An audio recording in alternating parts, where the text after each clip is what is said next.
Hi everybody, I'm Zilla Blitz and welcome. Today we're going to take a sneak peek at Witchcraft, the upcoming game from Salt and Pepper Games, designed by Trevor Benjamin, David Thompson, and Roger Tankersley. Now this game is a sequel to Resist, and if you're familiar with this channel, you know that Resist was one of my favorite games of 2022. Like Resist, Witchcraft is a solitaire card-based game that plays in under an hour. Here, you lead your coven of witches against a series of missions against the evil forces that have congregated in your town. In this video, we're going to take a look at the components. I'm going to set the game up, we're going to play a turn, and then I'm going to offer some thoughts on the game so far. Let's begin with a quick look at the components, and two things to say as we start this. First up, artwork by Albert Monteys, who did the artwork for Resist and also The Hunt, one of my favorite artists out there, and I think we're going to see all his work here in its glory as we look through these components. Having said that, second thing to say is this is a prototype version. Some of the pieces aren't here. The cards could look different, things could look different, printing quality, card quality, everything could be different in the final version. So just take that in mind that we're looking at a prototype of the components here. Let's jump in and take a look at the rulebook. I'm going to show some screenshots of it because I'm working from a PDF of the rulebook. It's 24 pages, lots of graphics, lots of artwork again, really clear, really easy to understand, especially if you've played Resist. I think you'll find this a quick learn. I read through it in about 20 minutes or so at lunch.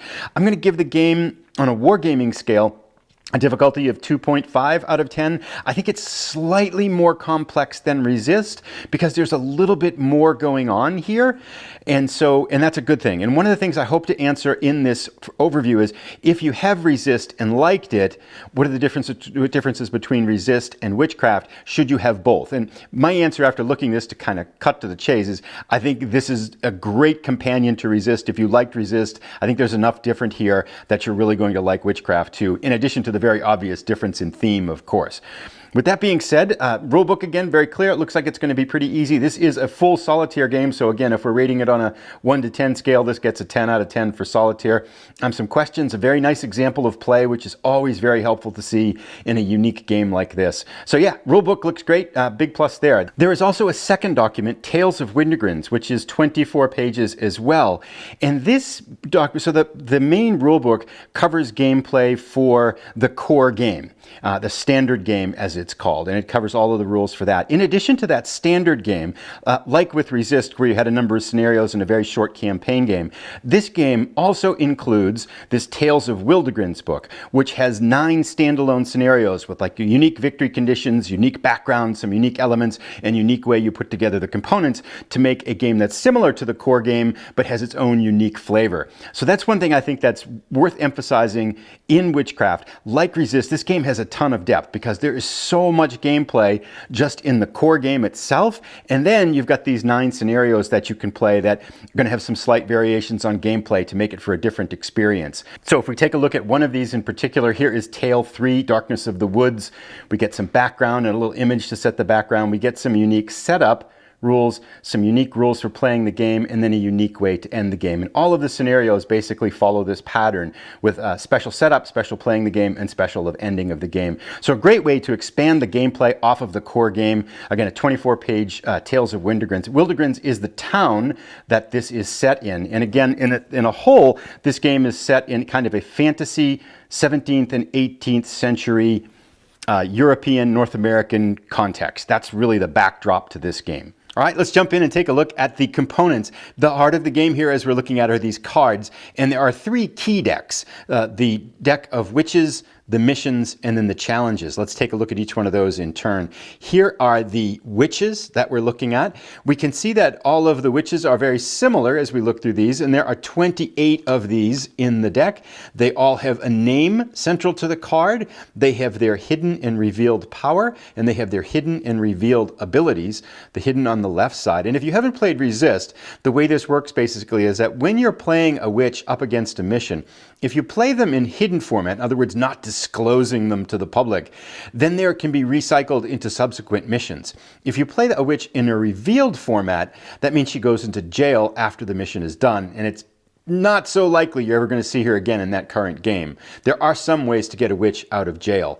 Now, one thing that's different in this game than in Resist is that all the witches belong to families. So we can see here is Mary Perrin. Now, beside her, there's the number 1. That means there's only one witch with a Perrin last name, so she doesn't have any other family members. But here we see Catherine Kent, and we already previously saw Jane Kent early on here.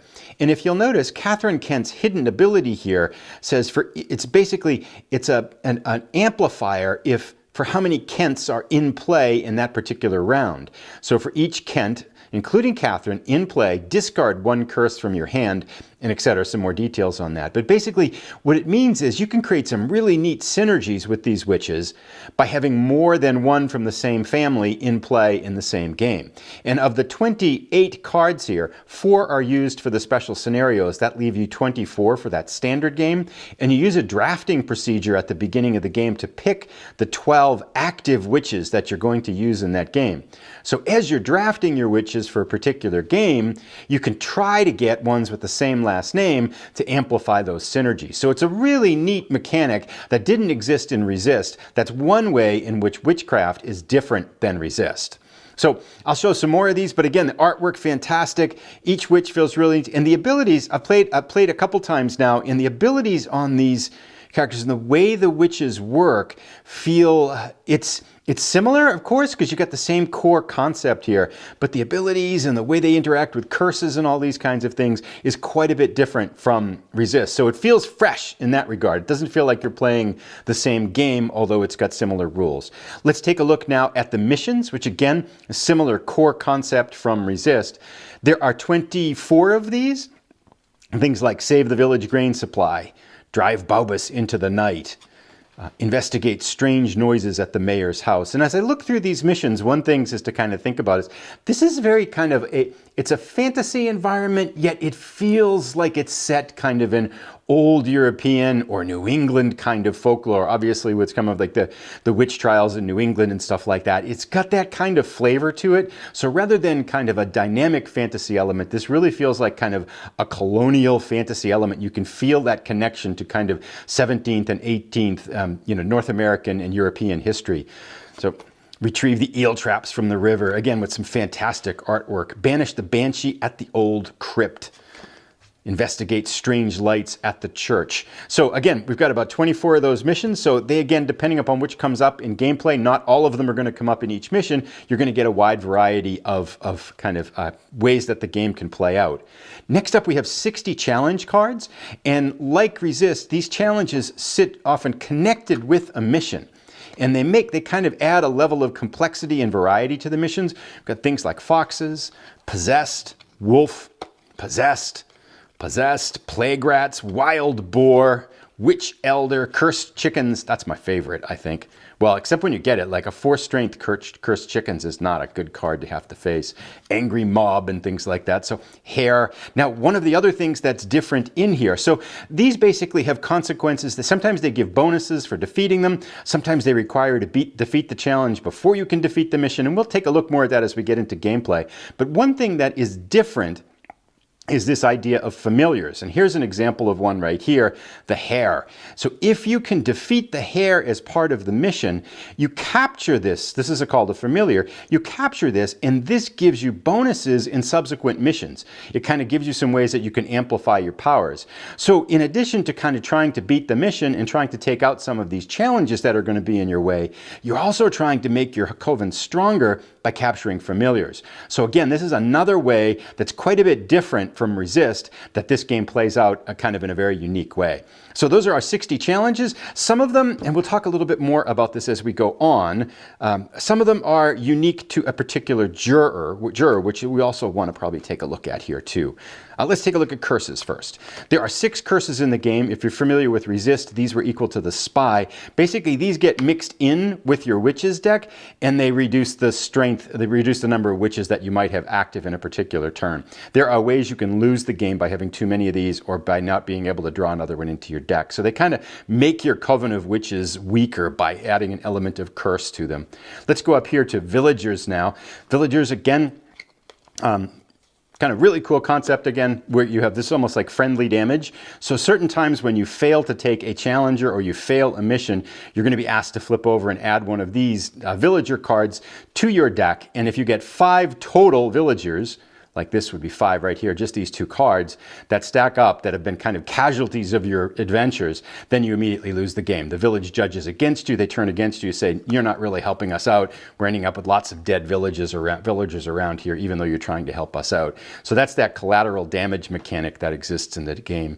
Now, something that's completely new to this game, as opposed to Resist, are these ideas of the jurors. We have 8 of them: Ichabod, Cornelius, and we see their image here, and then on the right-hand side, we have a persuasion track.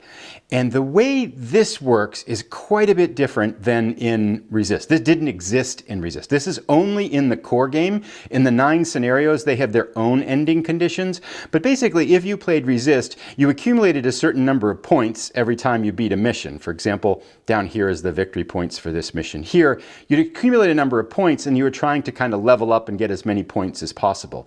In this game, you have to convince these jurors that as a coven of witches, you're good and that the village will accept you. So literally you're going to kind of a trial at the end where you're going to present all of the good things that you've done in the village and have these jurors be convinced that you're not evil witches, that you're good witches, and you deserve to live in the village with the position of stature. And the way this works is with these conviction cards. There are 12 of them, and we'll talk about how this in more detail as we play. But at the start of the standard game, you're going to draw 3 jurors. Each juror is going to get 2 of these conviction cards, and they're going to start out with a rank of 1. So you have 1 point of persuasion. As you beat missions, you're going to increase your persuasion effect, maybe getting up to something like a 7 over the course of the game. At the end of the game, you flip over these conviction cards, and if the conviction number is equal to, or if your persuasion number is equal to or greater than the conviction number, you've won over that juror. So each game has, again, 3 of these in play. If you convince all 3, you're at the trial, you're completely innocent, you're totally accepted into the village. If you complete 2, you're not guilty, you get a draw. If you only convince 1 juror of your goodness, then you're guilty with a minor loss. And if you convince none, then evil reigns and it's a major loss. So it's a whole new mechanic that's added on to the game that didn't exist in Resist. I really like this. This is a really cool way to add a level of kind of gameplay instead of just racking up points from beating missions and things. So really nice, and I really like this one. So let's set up a game, and I think in setting up a game we'll understand a lot more about how the game plays. The first thing that we do is we have to select randomly our 3 jurors. So let's do that. So I've randomly determined our 3 jurors, Angel, Martha, and Hackett. Now we need to put their starting persuasion scores in. Right, so I've added the persuasion trackers on here. At the game they start at 1. Next up we need to add 2 hidden conviction cards underneath each one of these judges, of the jurors. So let's do that. So I've added 2 conviction cards to each one of the jurors, and I'll put the rest of the conviction cards aside in a conviction card deck because these can change a little bit during the course of the game. Next up, we want to pick our missions. And this is where one place where Witchcraft is different from Resist, in that coded to each juror is a special set of 3 missions. So we're going to have 9 missions in this game, and we're going to select, for example, 3 that go with Hackett, 1 that goes with Martha, and we can actually see this right here. This is her headset here. It matches the code up there in the top right corner. So now we're going to pick the 9 missions that go for these jurors. All right, so we've picked our 9 missions, and these are the only 9 missions for this game. So you can see how the game is going to vary completely depending upon which jurors you pick for this core game. So a lot of replayability in that every time you're going to get a different combination of jurors, which is going to dictate a different set of missions. There's more after this too, but what I've done right now is I've selected the 9 missions. Each mission is categorized either by Act 1, which is unease, Act 2, which is concern, or Act 3, which is terror, and they get harder as you go up. So we take the first 3, the Act 1 missions, and we lay them out here to create our first initial set of mission cards. And then we're going to take these others, sort them by Act 2 and Act 3, and create a random draw deck so that all the Act 2 missions come up first, and then the Act 3 missions are after that. So I'm going to do that off to the side. So off to the side here, I've created our mission deck. As we defeat missions, we're going to be pulling new missions into this pile of active missions. Next up, we need to build up our challenge deck. Challenge cards, there are 20 generic challenge cards that don't have any code in the top right corner. So we're going to take the 20 generic ones, like this one here, Plague Rats, and then each juror has 5 unique ones. So we're going to find the 15 unique challenge cards and add those to the 20 and create a randomly distributed deck of 35 challenge cards for this game. Once again, you can see because each one of the jurors has unique missions and unique challenges, how much variety there is in the game, because the difference in the jurors that you randomly draw is going to dictate the missions and some of the challenges that you have inside the game. So I'll get these set up. All right, so I've created our deck of 35 challenge cards, and these 25 challenge cards, the other ones that are unique to the other 5 jurors, aren't used in this game at all. We put those to the side. Now we have to distribute and create our deck of challenge cards. We've done that. We have to distribute the number of challenge cards depending upon how many are assigned to each mission. So 4, 3, and 3. So our challenge cards have been distributed, and we've created the challenge deck off to the side. Game is just about ready to go. Next thing we need to do is to create our villagers deck. So I'm just going to kind of shuffle these up. None of these are distributed at the beginning of the game. You just add these as the game goes along. And again, we don't want these in actions because those constitute civilian casualties. So we put our villagers deck up there, and that's all ready. Now it's time to bring our witches into play. There are 28 witches cards. 4 have this crescent moon symbol in the top right corner, and those aren't used in the standard game. Those are used in the scenarios. That leaves us with 24, and now it's time to draft our Coven of Witches. To create our Coven deck, we basically take our 24 cards and we hold a draft format. So we're going to flip over the top 2, Jane Kent and Norma Tancred, and we pick one of these 2. One that we don't want goes in the recruit pile as a potential entry into the game. The other one goes into our Coven deck that's actually going to be part of our team of 12 witches. As we look at these here, I'm going to go with, I don't know what I'm doing, so I'm going to go with Norma Tancred because there are 4 witches in this family, which maybe we can get a number of these. And I actually like this one, looking at it quickly, uncover all challenges at one mission in the hidden state. I feel like this could be really helpful for us because it's nice to be able to do that before you go into choosing the mission. So we're going to take Norma, she's going to be in our Coven deck, and then I'm going to put Jane over in the recruit deck. I'll do this for the other 12 witches for the other 11 that we're going to be picking, and we'll get the deck all set up. Alrighty, again, I'm really raw at this game, so I don't know if this is a good strategy, but we have 4 Tancreds, 3 Lilies, 2 Millers, Hayes, Stevens, and Roberts. So we got some pretty good synergy going with both the Tancred family and the Lily family here. Now we add in 3 curses to these, 1, 2, 3. I'm going to shuffle these all up to create our initial Coven deck, and I'm going to put the other 12 witches over in the jail deck. So let's do that.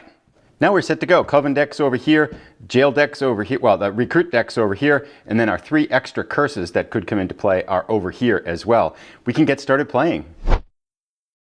To show a bit of gameplay, I want to just play one hand of a game here. So we'll try to take on one mission.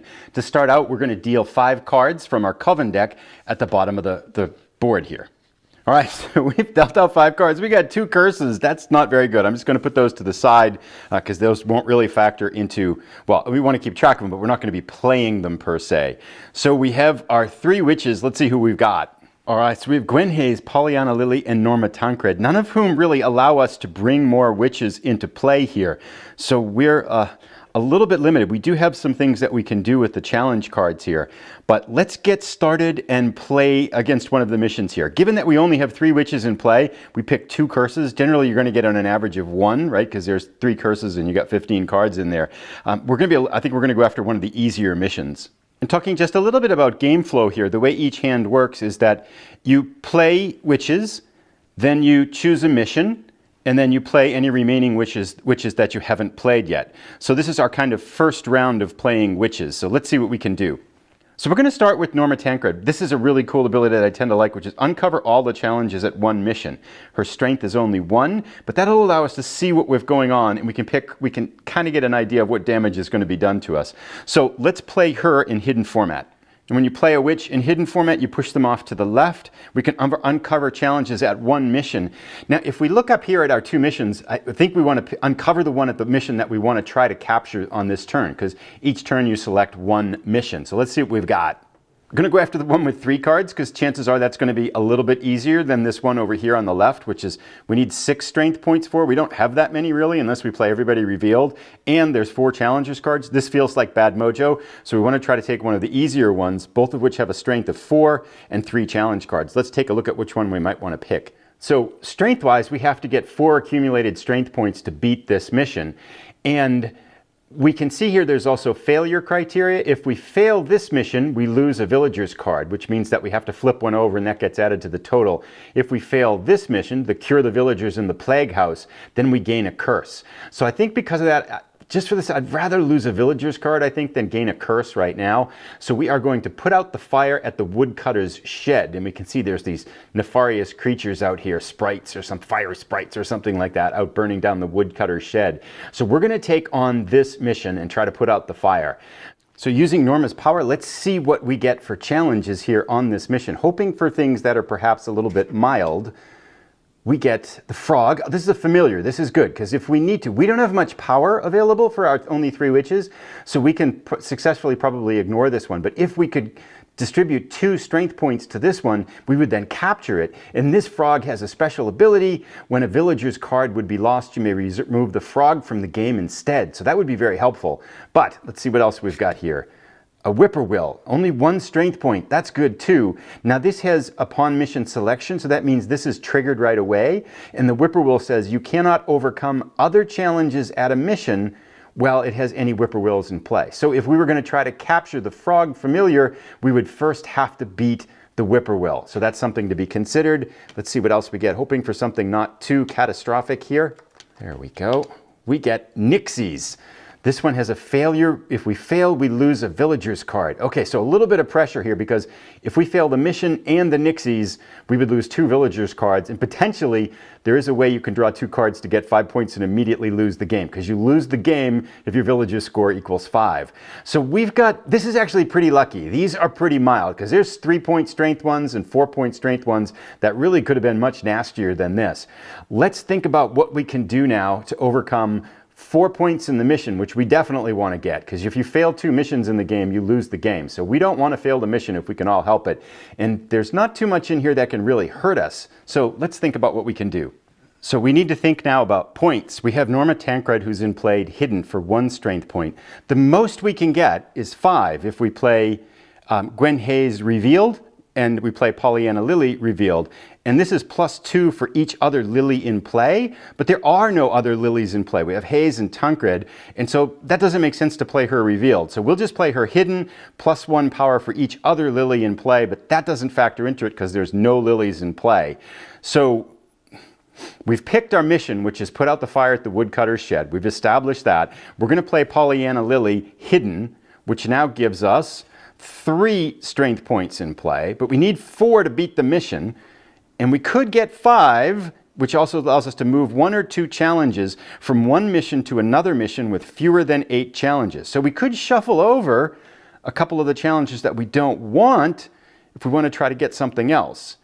But I think what we're going to do, because losing a villager isn't all that big of a deal, we're actually going to play Gwen Hayes in hidden format, which gives us a measly 4 points. That's very, very low, but considering we had 2 curses and we didn't get a lot of synergies going, I think we could take it. Now, Gwen Hayes has a hidden ability. So Gwen Hayes' hidden ability is choose a mission for each mission, including for each Hayes in play, including Gwen, discard a face-up challenge and replace it with the top card of the challenge deck. So we could do that on our mission, but honestly, the 2 nixies, the 2 frog, and the 1 whippoorwill, those are pretty mild. We got pretty lucky there, I think. And this is always optional, so we're just going to pass on that. And that gives us a total of 1, 2, 3, 4 strength points in play, but we haven't played any of our witches in revealed format, which means they all go back and we get to keep them in our coven for upcoming missions. Let's see what happens with our mission, though. So we have 4 points to distribute. The only thing we can do, because we'd have to have 5, the 5th point would have to be spent on the whippoorwill because we can't do anything else. We don't even have that. So we are going to spend 4 points to successfully complete Put Out the Fire at the Woodcutter's Shed. So that mission is gone. We've done that. But now we have to take a look at what we weren't able to accomplish. The whippoorwill has no kind of negative effects with that. So that just kind of ends up out of play. Frog, we didn't capture, but this is a success bonus, so that one just goes to the discard deck as well. The Nixies, however, failure, lose a villager's card. So we have to go lose a villager's card. So go up, hoping for a nice low one. Oh, we get the worst one in the game, 3 villagers. So there's I don't know the numbers of the other 8 cards, but 3 is definitely the highest one, which means technically we could lose the game if we draw another villager's card. So that's an unfortunate draw for us. That was really unlucky, but the Nixies go into the discard pile, and we did at least clear the mission. Considering we didn't really have a very good hand, we cleared the mission. One thing that we still have to do is to distribute the victory points for the mission. These are the juror points, really, if you would. We get 2 if we distribute the juror points to the same juror that is connected with this mission. And there's a little hatchet here, and that goes to Hackett, appropriately named. So these match up. So we can get 2 victory points with Hackett or 1 victory point with one of the other jurors. We're going to take the 2, of course, with Hackett so early in the game. So we're going to move the indicator from 1 over to 3. We've now got 3 points of persuasion. He's pretty happy that we're able to put out the fire at the woodcutter shed. We've done good work, although we did lose some villagers, and they're a little bit, we're on the brink of not being happy with the villagers not being happy with us here and losing the game there. All right, and the last cleanup thing we have to do is we'd have to put any revealed wishes over here into a jail pile that we would style, but we don't have any revealed witches. We take our curses and our witches, and we're going to put them over into the discard pile, and that completes round 1 of this game. Basically, the game would continue on now. Oh, one more we have to pick out our next mission and put that up here. We get rescue those trapped in jail. So it's a level 2 concern mission. This one too is attached to Hackett. We drop that in play. Now we're set. One last thing. We have to distribute 5 challenge cards here. 1, 2, 3, 4, 5. We'll put that there just for now. And we will be set to kind of start out with our second round of this game. So that gives you a sample on how gameplay works.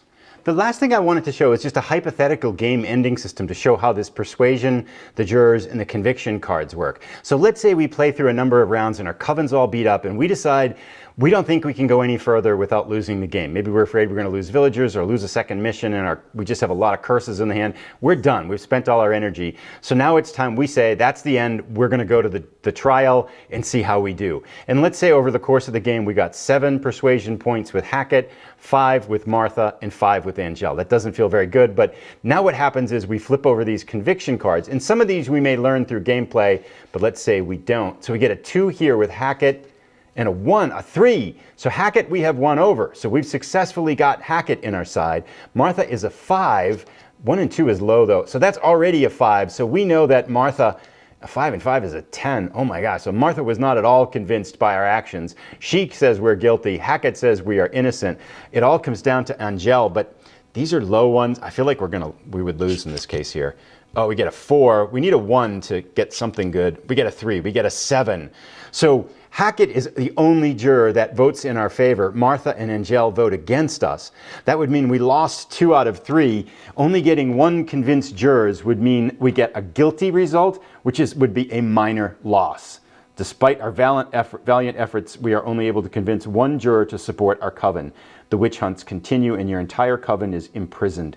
Who will stop the supernatural threat now? So that's basically how this end game mechanic works. And again, this is something that is not in Resist, and it's not used for the 9 scenarios. The 9 scenarios have their own victory conditions. You just use this in the standard game. But I wanted to show how that worked because that's a unique feature to this game.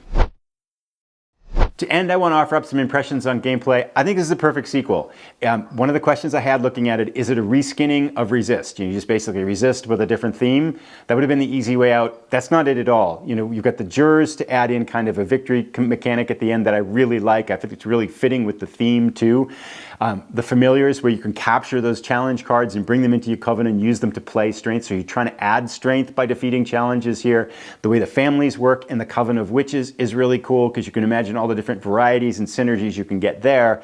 And I love how the missions and the challenges are coded to the jurors. So that's going to create a different loadout for each game you play as well. So tons of depth. In addition to that, you got the 9 scenarios as well. Tons of depth, enough that's similar to Resist, that you're going to feel like, okay, yeah, we're kind of in this Resist world, but a lot of new stuff that just kind of enhances, changes gameplay, and modifies it over the original game. So to me, this is a perfect sequel. I think it's got a tremendous amount of variety. I am as equally excited to play this one as I was when I first started playing Resist. So yeah, this has been a ton of fun to dig into. I'm looking forward to playing more. Big thumbs up from me.